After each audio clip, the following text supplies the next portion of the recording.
নমস্কার, আবারও চলে এলাম আমি একটা নতুন রেসিপি নিয়ে। ডাল ভরা পটলের চিংড়ি দিয়ে দরমা। ডাল ভরে আমি বানাবো, ওর জন্য পটলগুলো আমি কেটে নিয়েছি এইভাবে। দেখুন, আপনারা আসুন কীভাবে বানাচ্ছি দেখতে থাকুন। তো পটলগুলো আমি এখানে ছিলে নিয়ে দু ভাগ করে কেটে এর দানাগুলো বার করে নিয়ে, তো এখানে আমি মুসুর ডাল আর এই উপরে এগুলো দানা, এই নিচেরটা মুসুর ডাল আর কাঁচা লঙ্কা একসাথে আমি পেস্ট করে নিয়েছি। পেস্ট করে নিয়ে এখানে আমি এখন দিয়ে দেবো একটু পেঁয়াজ কুচি দিয়ে দেবো। পেঁয়াজ কুচি দেওয়ার পরে এখানে একটু পরিমাণ মতন অল্প করে একটু হলুদ নুন দিয়ে দেবো।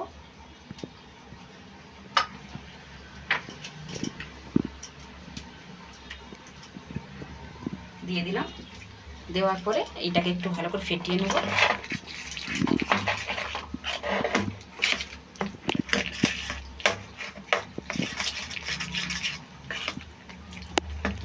ফেটিয়ে নিলাম। তো নেওয়ার পরে এইভাবে আমি একটা একটা করে ভরে দেব।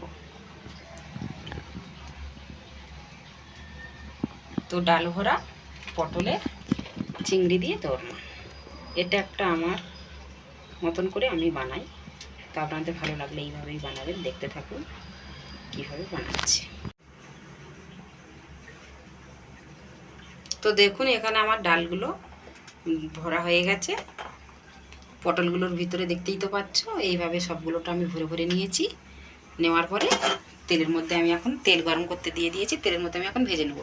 তেলে ভাজতে হলে তার আগে কিন্তু এই পটলটাকে না উল্টোভাবে দিলে ডালগুলো বেরিয়ে যাওয়ার সম্ভাবনা। তো ওইভাবে দেবো না, এইভাবে দেবো, যাতে জিনিসটা চেপে যায়। এটা কিন্তু আর বেরোবে না, পুরোপুরিভাবে ভেতরে কভার হয়ে যাবে। তো পটলগুলো দেখুন আমার কিন্তু ভাজা হয়ে গেছে, কি সুন্দরভাবে ভাজা হয়েছে। একটু কিন্তু আমার ডাল ভরলাম, কিন্তু ডাল কিন্তু একটু আমার বার হয়নি, পুরো লাল লাল করে এইভাবে ভেজে নিয়েছি। দেখতে খুবই সুন্দর মজাদার লাগছে, দেখতেই পাচ্ছ। এই দেখুন। তাহলে এবারে আমি গ্রেভিটা বানাবো। গ্রেভিটা বানানোর জন্য এখন আমি দিয়ে দেবো গোটা একটু গরম মশলা ফোড়ন, এই জিরে, এই গোটা গরম মশলা, দালচিনি, লং, এলাইচি, তেজপাতা দিয়ে দিলাম। দেওয়ার পরে ওটা একটু হয়ে গেছে ভাজা ভাজা। এখানে পেঁয়াজ বেটে রেখেছি 1.5টা মতন, পেঁয়াজ বাটা দিয়ে দেবো।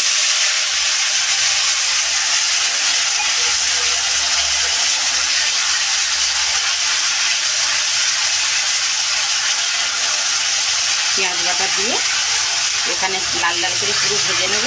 পেঁয়াজের কাঁচা গন্ধটা যতক্ষণ না যাবে ততক্ষণ ভাজবো। তারপরে ওইতেই দিয়ে দেবো আমি এখানে কাঁচা লঙ্কা, আদা, রসুন, টমেটো 1.5টা মতন বেটে রেখে দিয়েছি। আদা, রসুন, টমেটো আর কাঁচা লঙ্কা একসাথে বাটা আছে। তো পেঁয়াজটা একটু ভাজা হলে এটা দিয়ে ভাজবো। তো আমি এখানে হলুদ গুঁড়ো, লঙ্কার গুঁড়ো দিয়ে দিয়েছি। দেওয়ার পরে একটু দিয়ে দিচ্ছি আমি এখানে কাশ্মীরি লঙ্কার গুঁড়ো, যাতে একটু রঙটা ভালো হয় গ্রেভিটা। তো পটলের দরমা বলুন, মশলা বলুন আর কষা বলুন, সব কিছুই কিন্তু এইভাবেই এটাই বানাই আমি। তো যেমন নুনও দিয়ে দিলাম পরিমাণ মতন। নুন দেওয়ার পরে একটু আমি চিনি দিয়ে দেবো এই মশলার উপরে, যেহেতু পটল দিয়ে চিনি দিয়ে বানানো হবে ওর জন্য চিনি দিয়ে দিলাম। দেওয়ার পরে মেয়েদের চিংড়ি দেবো।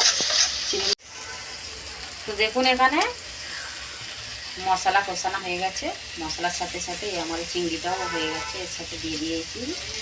চিংড়িটা দেওয়ার পরে একসাথেই মশলা টশলা সব কষানোর পরে আমার এখানে হালকা হালকা তেল তেল দেখা যাচ্ছে সাইড থেকে। আমি তো বেশি তেল দিই না, ওর জন্য এইভাবে মশলা কষানোর পরে মশলাটা পারফেক্ট হয়ে গেছে। তো আমি এখন পরিমাণ মতন জল দিয়ে দেবো। তো ওখানে যে আমি পটলটা যে ভেজে রেখেছি, পটলটা কিন্তু আমার পুরো ধরতে গেলে আমার ওখানে 70% বেশি আমার সেদ্ধ হয়ে গেছে। হ্যাঁ, তো বেশি জল দেবো না, মাখা মাখা মাখা করে গায়ে গায়ে।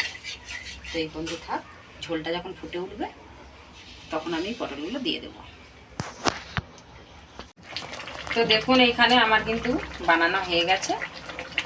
কেমনভাবে হয়েছে একটু দেখতে থাকুন, আপনারা দেখুন। ঠিক আছে, দেখুন একদম কিন্তু বার হয়নি আমার ডাল ভরা যে পটলগুলো, সেই রকমই আছে। একদম ডাল ভরা ভরা হয়ে আছে, দেখতেই পাচ্ছেন কি দারুণ লাগতেছে। ডাল ভরা পটল চিংড়ি গ্রেভি এখানে আমার বানানো হয়ে গেছে।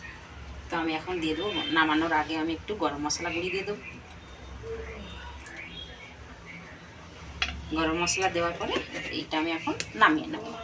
তো আপনাদের যদি ভালো লাগে এইভাবে বানাবেন, খাবেন।